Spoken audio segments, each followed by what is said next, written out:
죄송합니다.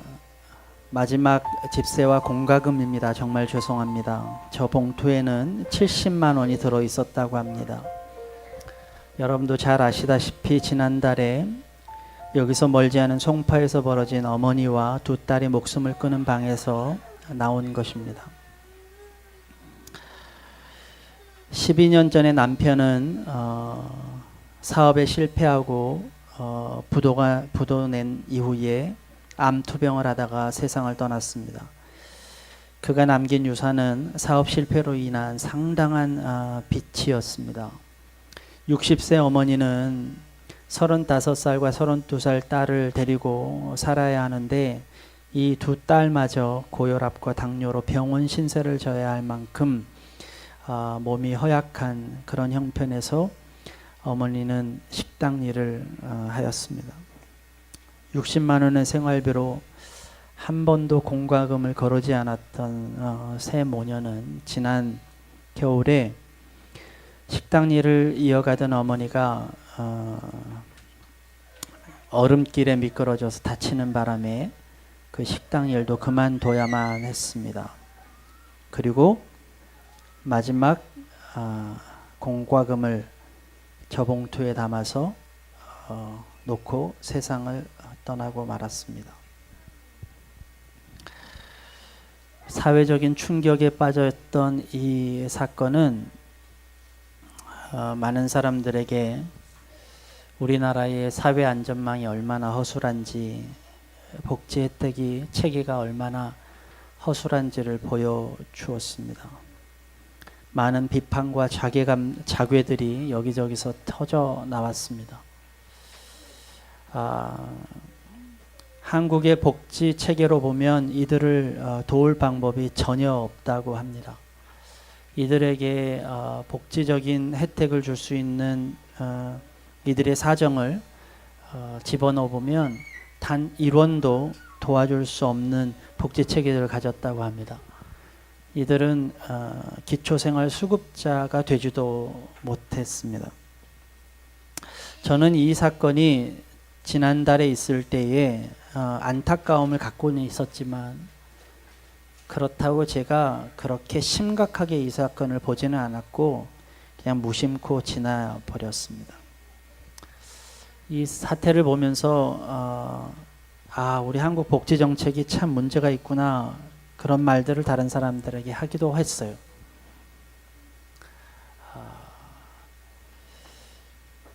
이런 사람들을 도울 방법은 없을까, 뭐 이런 생각도 하기도 했어요. 그리고 시간이 지나갔는데 지난번에 수요일에도 제가 이런 말씀을 나눴는데 어느 날 묵상 가운데 제게 이런 생각이 들었습니다.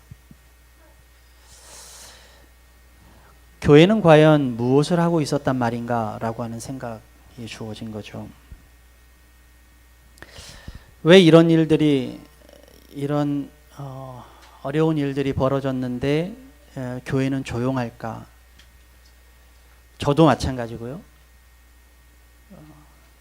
그래서 교회에 많은 교회들의 설교나 혹은 많은 교회들의 태도들을 찾아봤는데 너무 조용했습니다. 예전에 무슨 약간의 정치적인 문제만 생기면 수없이 집회했던 그 목사님들은 다 어디 갔을까?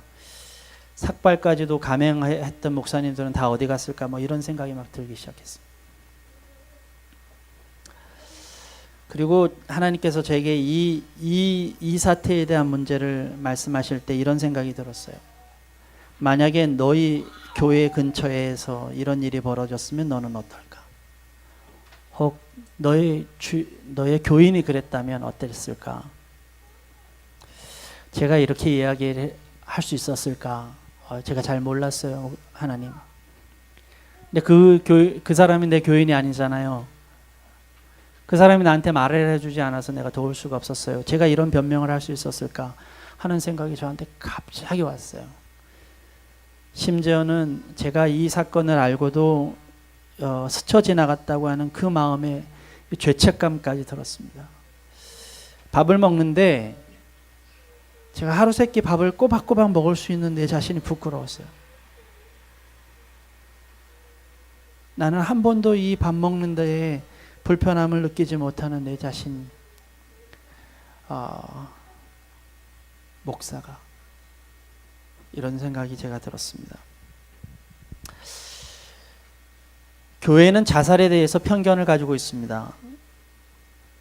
많은 사람들이 이 송파 모녀 사건들을 보면서 교회들이 안타까움보다는 비난을 더 많이 했다는 사실들을 제가 보면서 더 안타까웠어요.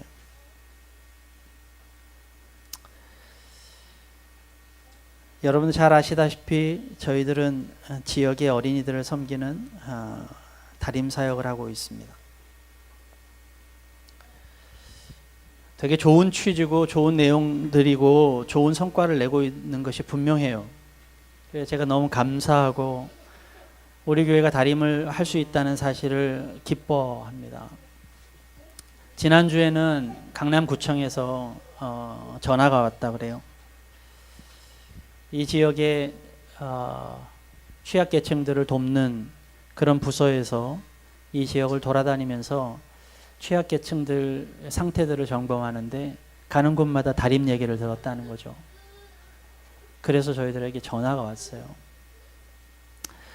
전화가 오면서 또 어떤 한 학생, 이 학생을 도울 수 있겠느냐, 뭐 이런 부탁도 저희들한테 했습니다. 이런 이야기를 들을 때마다 저희들은 뿌듯하죠. 우리가 진짜 사역을 잘하고 있나 보구나. 많은 사람들이 이것들을 가치 있게 생각하는가 보구나. 이런 일들을 헌신하는 선생님들이 뿌듯하고 이런 일들에 후원하는 여러분들이 너무 감사하고 이 일을 하는 교회가 감사하고 자랑스럽기도 합니다. 그런데요, 제가 그렇게 선생님들을 자랑스럽게 생각하고 이 일들을 자랑스럽게 생각하고 우리 교회가 이런 일들을 하고 있다는 생각들을 자랑스럽게 생각하는 거에 비해서 내가 이 지역에서 혹시 누구라도 절망하고 있지는 않을까? 누구라도 고통 가운데 있지는 않을까? 내가 도와야 할 학생들은 없을까? 라고 하는 데에 큰 관심을 갖지는 않았다는 사실을 제가 발견했습니다. 저는 철저하게 회개하기 시작했습니다. 제 마음에. 개인적인 얘기해서 죄송합니다만 저는 다림의 재정들에 대해서 걱정을 많이 해요. 우리 선생님들이 재정적인 어려움들이 생기고 또 뭐 가난한 단체잖아요. 사역에 대한 걱정도 많습니다. 최근에는 선생님이 못 나오시는 상황도 되고 막 이런 일들이 막 벌어지면서 제 마음속에요, 사역에 대한 걱정들이, 눈물이 많아요. 제가 얼마나 이 마음속에 이 부담이 있는지요, 꿈도 꿔요. 어느 날 제가 꿈을 꾸는데 누군가가 저에게 나타나서 이렇게 말하더라고요. 아주 생생하게 이렇게 해요. 제가 누구라고 얘기하면 알만한 분인데 그분이 저한테 이렇게 얘기하더라고요. 목사님, 다림 사정 다 아시죠? 뭐냐면 우리 선생님들이 얼마나 어려운지 다 아시죠? 이렇게 물어보는 거예요. 내가 다 알아. 그 사람이 그럽니다. 그거 가만히 있으면 안 돼요. 그거 가만히 있으면 저 사람들 다 죽어요. 제가 그 이야기를 듣는데 막 가슴이 막 미어질 만큼 눈물 흘리고 꿈을 꾸다가 깨기도 해요. 그만큼 내가 미안하고 죄송하고 안타깝고 합니다. 근데 더 안타까운 마음은 뭔지 아세요? 이 지역에 있는 학생들에게, 도움이 필요한 학생들에게, 고통이 있을 만한 어린애들에 대한 눈물은 그렇게 많지 않았다는 거예요. 결국은 제 일에 대해서는 제가 그렇게 관심이 많지만 정작 무엇 때문인지는 제가 알지 못했다는 거죠. 하나님께서 일을 다 하시는 걸 제가 봐요. 지난주에는 우리 다림에 선생님이 한 분이 더 늘 것 같아요. 미국에서부터 연락이 와가지고요, 홈페이지를 찾다가 저희 다림을 봤다는 거죠. 한국에 돌아가면 이곳에서 봉사했으면 좋겠다고 연락하셨던 분이 이사를 오셔서 저희 다림에 찾아오셨어요. 제가 몇 주 전만 해도 선생님 때문에 가슴앓이를 했던 그 마음에 하나님이 이렇게 말씀하시는 것 같아요. 그런 건 내가 다 알아서 해. 그거는 네가 진짜 가슴앓이 해야 할 거는 선생의 문제도 아니고 다림이 운영의 문제도 아니고 진짜 다림이 해야 할 일이 뭔지에 대해서 가슴앓이를 해야 돼. 제가 그 이야기를 듣는 때 제 마음속에 내가 정말 엉터리였구나. 내가 아무리 좋은 생각을 해도 그게 다 내 일 뿐이지 진짜로 해야 할 일에 대해서는 내가 눈물이 없었구나. 이런 마음이 막 드는 거예요. 가슴이 막 아파지게.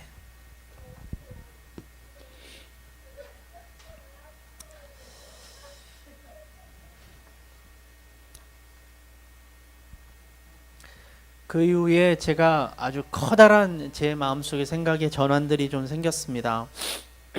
그리고 예레미야를 읽게 되었죠. 예레미야의 7장은 성전 설교라고 되어 있습니다. 그리고 여기서는 다른 신을 섬기지 말라고 이야기합니다. 다른 신을 섬기지 말라는 얘기는 우상 숭배하지 말라는 얘기죠. 이 얘기는 십계명 이후로부터 선지자와 예언자들이 수없이 줄기차게 얘기해왔던 말입니다. 하나님 외에는 다른 신을 섬기지 말라고요. 그런데 예레미야에게는 새로운 정의가 있었음을 제가 보게 되었습니다. 우리가 알고 있는 우상 숭배가 아니라는 사실을 알게 되었어요. 내가 쉽게 생각하는 우상 숭배, 정말 우상 숭배는 이게 아닐 수도 있겠구나 라고 하는 생각을 예레미야가 저에게 해주었습니다. 그 새로운 정의가 오늘 나와 있습니다. 예레미야 1장 4절에 이렇게 되어 있습니다. 이것이 주님의 성전이다, 주님의 성전이다, 주님의 성전이다 하고 속이는 말을 너희는 의지하지 말아라 라고 얘기하고 있습니다. 이 말씀은 아무리 성전에 있어도, 이 성전이 너희 곁에 있어도, 너희 가까이 있어도 그것으로 무엇이 되는 것이 아니다 라고 이야기하는 것과 마찬가지입니다. 이어서 이렇게 이야기합니다. 9절에서 10절은 이렇게 되어 있습니다. 너희는 모두 도둑질을 하고 사람을 죽이고 음행을 하고 거짓으로 맹세를 하고 바알에게 분향을 하고 너희가 알지 못하는 다른 신들을 섬긴다. 너희는 이처럼 내가 미워하는 일만 저지르고서도 내 이름으로 불리는 이 성전으로 들어와서 내 앞에 서서 우리는 안전하다 하고 말한다. 너희는 그런 역겨운 모든 일들을 또 되풀이하고 싶어서 그렇게 말한다 라고 얘기합니다. 지난주에는 괜찮다 하는 이야기를 우리가 들었습니다. 오늘은 안전하다 하는 말을 듣게 됩니다. 이것이 무슨 말이냐? 하나님으로부터 온전하지 않은 일들을 하면서, 미워하는 일들만 하면서 성전에만 나와서 우리는 이렇게 성전에 나왔으니 안전할 거야, 우리는 이렇게 예배 드리니까 우리는 하나님이 사랑하실 거야, 나는 이렇게 그리스도의 사람이니까 하나님이 구원하실 거야 라고 하고 있는 우리의 모습이 있다는 거예요. 이것이 거짓이라고 예레미야는 말하고 있다는 거예요. 그런데 더 무서운 것은 이 자체가 우상숭배라고 얘기했다는 것입니다. 그렇다면 도대체 그들이 어떤 마음을 품었길래 그들이 그런 마음을 품고 성전에 나오면 우상숭배가 될까? 그 말씀은 5절과 6절에 나와 있습니다. 우리 한번 같이 읽기를 원합니다. 예레미야 7장 5절 6절 같이 읽습니다. 시작. 너희가 모든 생활과 행실을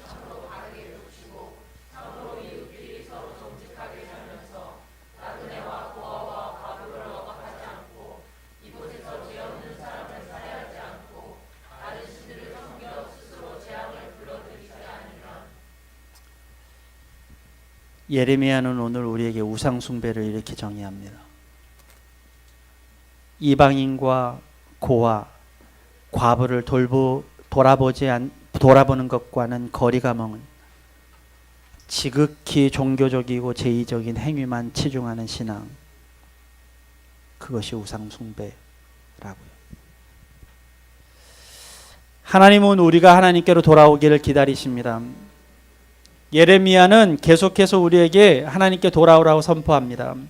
예레미야 4장 1절에서 2절까지 이렇게 말합니다. 이스라엘아, 정말로 내게 돌아오려거든 어서 나에게로 돌아오너라.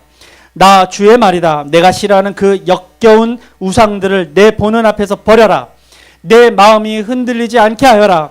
내가 하나님의 살아계심을 두고 진리와 공평과 정의로 서약하면 세계 만민이 나 주를 찬양할 것이고 나도 그들에게 복을 베풀 것이다. 하나님께서는 이렇게 약속하셨습니다. 하나님은 우리가 진리와 공평과 정의로 서약하기를 바라십니다. 개역 성경에서는 이 진실과 정의와 공의로 번역된 이 말이요, 히브리 말로는 미슈파트와 째다카라는 말입니다. 공평과 정의라는 뜻이죠. 그런데 이 뜻의 본 뜻은 이웃과 마음을 같이하며 자신을 대하듯이 이웃을 대하라는 관계의 문제였습니다. 다른 말로 표현하면 외모나 뇌물에 휘둘리지 않고 올바르게 판결하는 것, 그것과 관련되어 있는 말이 째다카였습니다. 그러니까 주님께서는 뭐라고 말씀하셨느냐? 나에게 돌아오려거든 이웃을 내 몸과 같이 사랑하라는 말씀이셨습니다. 하나님은 이미 모세에게 이렇게 말씀하셨습니다. 한 백성끼리 앙심을 품거나 원수 갚는 일을 없도록 하여라.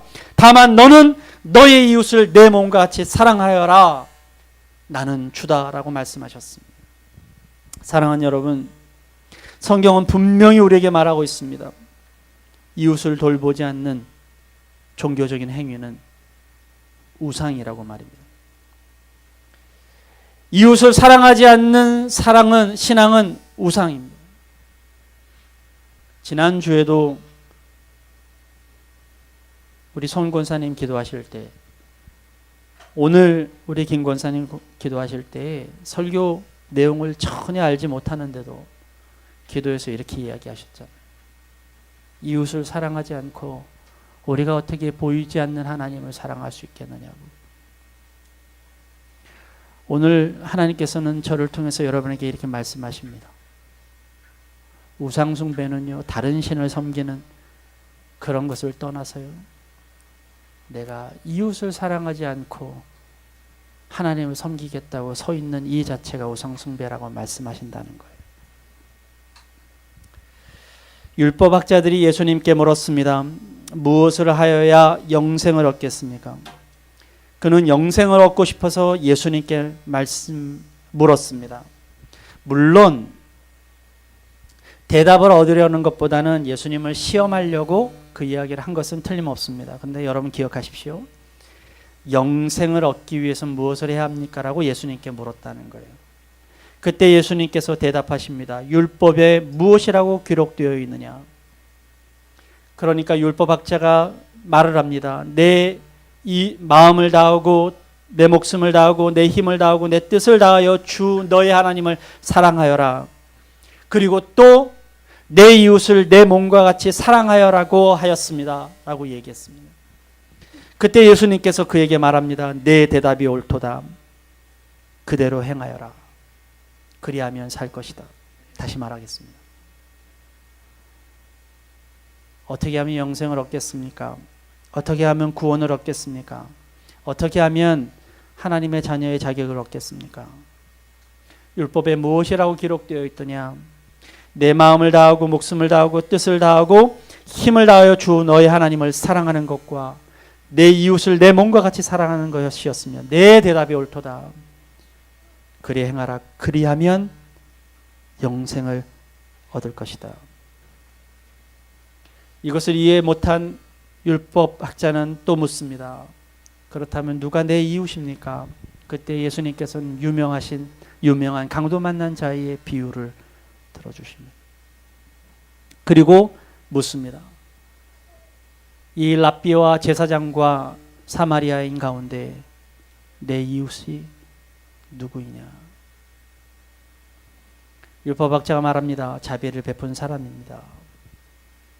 예수님 대답하십니다. 가서 너도 이와 같이 하여라. 영생을 얻는 방법이 무엇인가? 영생을 얻는 길, 구원에 이르는 길, 우리는 무슨 제사와 어떤 행위에 있다고 우리는 생각했지만 하나님은 분명히 말씀하십니다. 이웃을 사랑하는 것이라고요. 그러나 우리는 그것을 잃어버렸습니다. 왜요? 거짓 경건에 빠져버렸기 때문입니다. 우상 숭배는 본질적으로 종교적 제의에만 충실하고 가난한 이웃을 돌보지 않는 종교 행위를 말하는 것이라고 이미 말씀드렸습니다.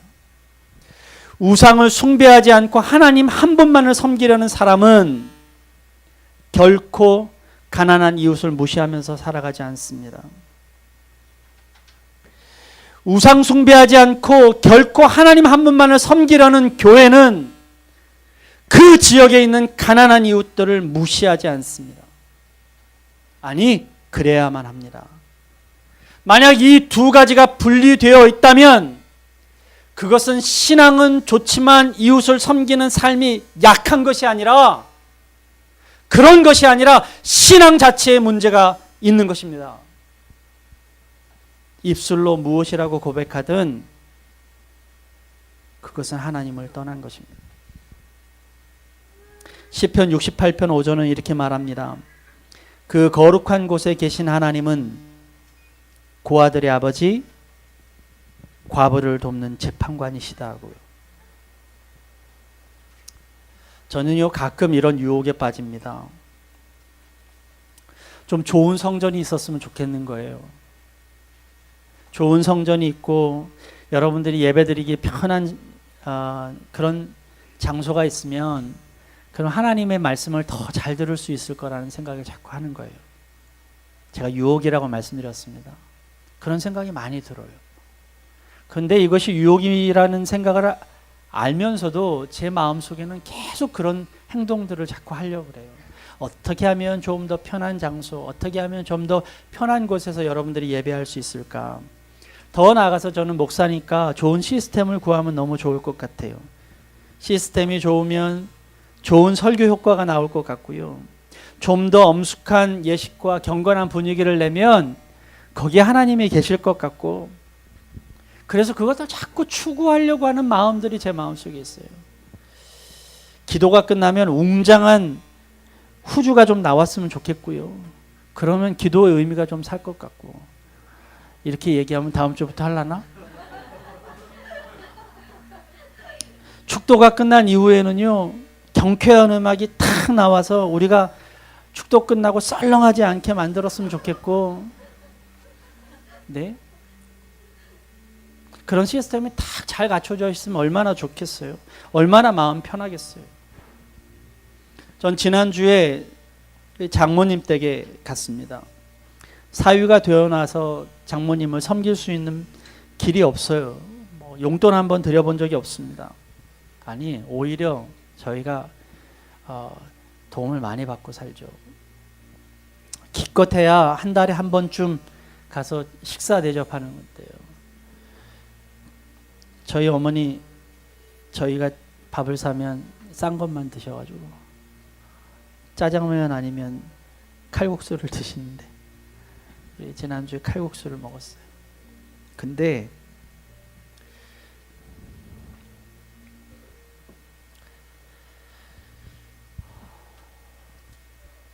사실은 어머니 댁에 가는데 그 근처에 이거 설교하고 내용하고는 전혀 다르는데 왜 이렇게 눈물이 나지? 그 근처에 그 화분들이나 꽃 파는 데가 많아요. 근데 제 마음에 예배당에 화분과 꽃을 좀 놓고 싶은 거예요. 그러면 좀 화사하고 좋을 것 같아서. 그래가지고 집사람하고 그 어머니 댁 가는 김에 그 사러 가자 이렇게 간 거예요. 겸사겸사 간 거죠. 그리고 어머니하고 잠깐 얘기하는데 여기 와서 화분도 좀 사가려고요 라고 이렇게 이야기를 했더니 어머니가 딱 그 얘기를 듣고선 한마디를 툭 던지세요. 저희 어머니 굉장히 쿨하시고 남자 같으시거든요. 화분은 무슨? 이런 얘기를 딱 하셨어요. 화분은 무슨? 그냥 하신 말이에요. 근데 제 마음속에는 그것이 하나님 음성처럼 들렸습니다. 이런 음성이었던 거죠. 네가 화분을 놓으면 예배가 잘 되니? 경건하고 엄숙한 예식을 빙자해서 뭔가를 만들어내면 그러면 나를 만날 수 있냐? 이런 음성처럼 확 들린 거예요. 사람들이 보기 좋아서 만족하면 그러면 그 예배가 다냐? 그것이 내 주위의 고아나 과부를 돌보는 삶과 무슨 관계가 있느냐? 그런 말씀처럼 들렸어요, 제 마음에. 여러분, 음악이라는 거 예배에 굉장히 중요한 요소예요. 그래서 이 음악이 사람의 마음을 열고 닫기도 하는 정말 위대한 위력을 지녔습니다. 그러나 그렇게 음악이 웅장하고 화려하게 드려진 예배라 할지라도 그 음악이 우리의 마음속에 돌보아야 할 고아나 과부들, 나그네들이 그런 마음을 주지 않는다는 거예요. 만약에 그것을 주지 못한다면 그건 치장에 불과하다는 거예요. 여러분, 거기에서 경건이 나오지 않습니다. 우리 속의 분위기에서 경건이 나오지 않습니다. 만약에 그런 곳에 우리가 치중한다면 그것이 거짓 경건이 되어버리는 거죠. 나의 욕심, 나의 욕망, 내 마음을 편하게 하기 위해서 예배를 드리지 마십시다. 예배로 말미암아 내 이웃, 내가 할 일, 내게 주신 사명이 세워져야만 합니다. 제가 예배 드리면서요, 내 마음속에 그래, 내가 내 이웃을 사랑해야지, 내 가족들을 사랑해야지, 그래, 내가 이 교회에 오면서 이 지역을 내가 위해서 기도해야지. 고심하고 넘어져 있고 지금도 아무에게도 말 못하고 죽는 것밖에는 자기가 할 일이 없는 사람들이 아직도 있는데 그 사람들을 위해 내가 기도해야지. 땅 끝까지 이르러 내 증인이라고 얘기하신 그 말씀은 그런 사람들을 찾아가서 희망이 있습니다, 길이 있습니다, 살 길이 있습니다 라고 얘기하는 것이어야지. 그것이 예배여야 하는데 우리는 그런 예배들을 잃어버려버렸다. 그리고 우리는 어디선가 경건을 찾아요. 마음의 경건을 찾고 모양의 경건을 찾고 예식의 경건을 찾아요. 오늘 본문처럼 하나님은 순종하라는 것만 요구하셨는데 그 순종은 간대없고 제사에만 골똘하는 우리의 모습들을 우리는 발견하게 됩니다. 사랑하는 여러분, 하나님께서 명하신 일은 우리 가운데 없고 그저 의식만 살아있는 그 예배, 그 예배는 우상숭배입니다. 그곳이 교회여도 그것이 예배당이어도 여러분이 십자가 앞에 서 있어도 그것은 우상입니다. 그것이 바로 거짓 경건입니다. 오늘 본문의 23절과 24절을 여러분 함께 같이 읽어보길 원해요. 예레미야서 7장 23절 24절입니다. 같은 목소리로 같이 한번 봉독하십시다. 시작.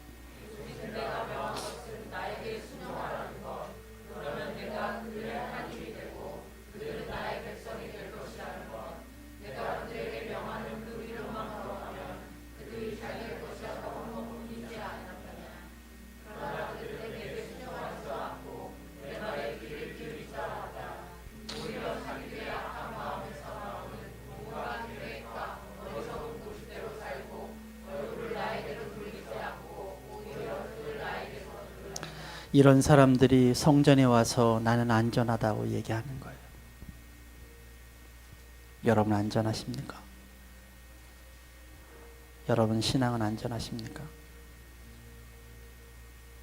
하나님 기뻐하시는 신앙입니까? 저는 여러분과 함께 찬양을 하나 하려고 했어요. 근데 이 찬양이 너무 어려워요.